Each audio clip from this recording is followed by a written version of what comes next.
En julio de 1992, nuestro país fue testigo de uno de los crímenes más atroces de su historia: la masacre en la Universidad Nacional de Educación Enrique Guzmán y Valle, más conocida como La Cantuta.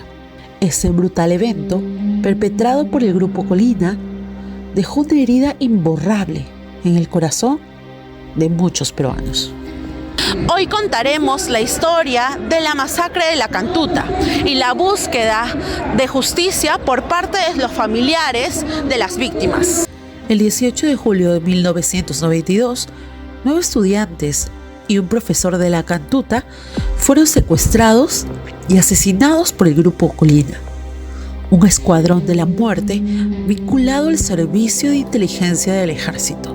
En 1993, periodistas de la revista Sí revelaron un mapa que indicaba la ubicación de las fosas clandestinas en Cieneguilla. Este hallazgo fue crucial para destapar la verdad detrás de la desaparición de los estudiantes y del profesor. En 2009, tras más de una década de lucha incansable por parte de los familiares de las víctimas, Alberto Fujimori fue condenado a 25 años de prisión por su responsabilidad en la masacre de La Cantuta. Cuando nosotros empezamos a denunciar la desaparición de nuestros familiares, lo hicimos no solo públicamente, convocamos con la universidad a varias conferencias de prensa, no venía ningún medio de comunicación, salvo la República, y eso evidenciaba también un financiamiento por parte de los medios de comunicación.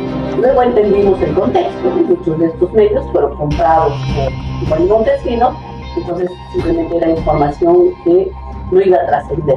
Después de que se encontraron los restos en Cieneguilla y en Huachipa, hubo una investigación fiscal a cargo del doctor Víctor Cubas Villanueva en la 16ª Fiscalía, y esta investigación, que debía avanzar hacia los responsables, el doctor Cubas terminó denunciando a gran parte de los integrantes del Grupo Colina, y en ese momento dieron una ley Cantuta, ¿no? El Congreso dio una ley Cantuta, que así es como se conoce, pero la presentó el congresista fujimorista Chumelis, y esta ley hacía que el caso de violaciones a los derechos humanos que estaban en contienda de competencia pasaran al fuero militar. En el único caso era el caso Cantuta, entonces simplemente ya no, el Poder Judicial ya no lo podía investigar y el proceso pasó al fuero militar. En el fuero militar, la denuncia llegó un día viernes en la tarde, y para el día lunes ya tenían audiencia para condenar. Y solo condenaron a aquellos militares cuyos nombres ya eran públicos, ¿no? Que Cecilia Valenzuela había investigado en la revista Caretas y habían salido de alguna manera en la información quienes integraban el grupo. Solamente a ellos sentenció el fuero militar, ¿no? Entonces, de alguna manera te va demostrando, primero, toda esa complicidad del poder político, ¿no? Para tapar estos crímenes, para evitar que se investigue, pero por otro lado también el cómo los derechos humanos en general no eran de la preocupación de la dictadura de Fujimori, que Fujimori también era responsable de los crímenes no solo de Cantuta, sino de muchos otros más, y que había muerto en impunidad, porque él fue indultado indebidamente y murió con su familia, una oportunidad que no tuvieron nuestros familiares. Entonces, creo que también esa sensación como de injusticia, ¿no? Porque nosotros tenemos más de 30 años luchando y exigiendo derechos que no se han podido garantizar, y la familia de Fujimori siempre ha tenido todo a su favor, ¿no? Él desmanteló todas las instituciones de nuestro país, él copó el Poder Judicial, el Ministerio Público, para que no se investigaran estos crímenes, premió a los asesinos del Grupo Colina, se dieron muchísimos actos de corrupción durante su gobierno. Entonces son hechos que al final terminaron sembrando esa semilla de la corrupción dentro del Estado.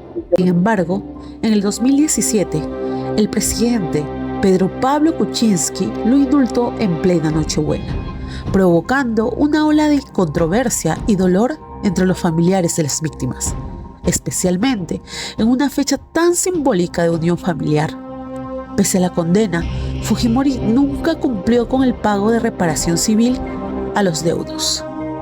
El caso de La Cantuta dejó una cicatriz profunda en la sociedad peruana, Las familias de las víctimas continúan buscando justicia y reparación.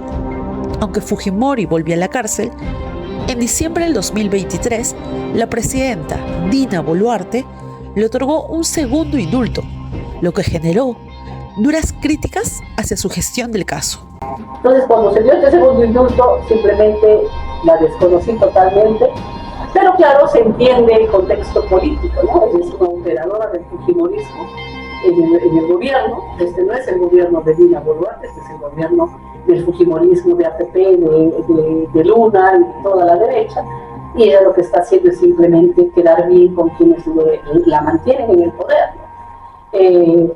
Pero bueno, uno también se da cuenta ahí que los políticos no actúan por convicción, que todas esas causas que uno defiende, que decían defender, de pronto tienes la oportunidad de estar en ese poquito de poder que tienes y vas a traicionar todo lo que creías.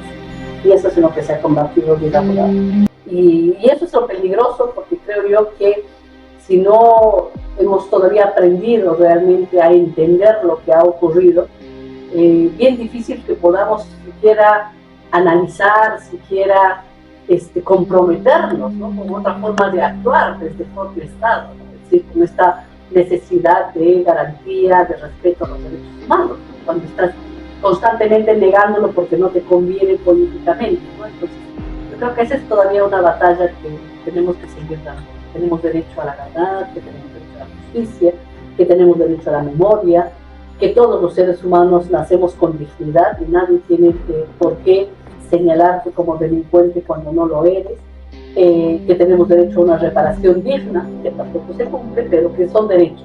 El caso de la Cantuta no es solo una herida en nuestro país, sino es un llamado constante a la memoria y a la justicia.